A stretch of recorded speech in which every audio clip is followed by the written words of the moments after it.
loob. Ayan po. Ayan yung swimming pool. Ayan guys.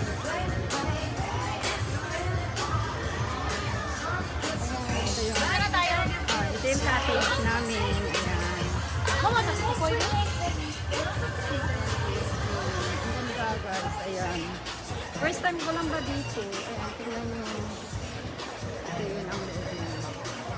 Mura lang din yung entrance niya. Nasa 2,700. Palagay mo na sa 3,300 kasi kasama na yung ano niya, yung locker niya, 500. Hindi na kasi babalik sa yung ang inulog mo sa locker.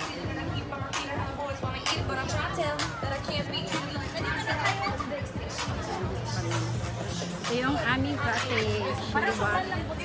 Ang lambot ng nito. Ang sarap. Ayan.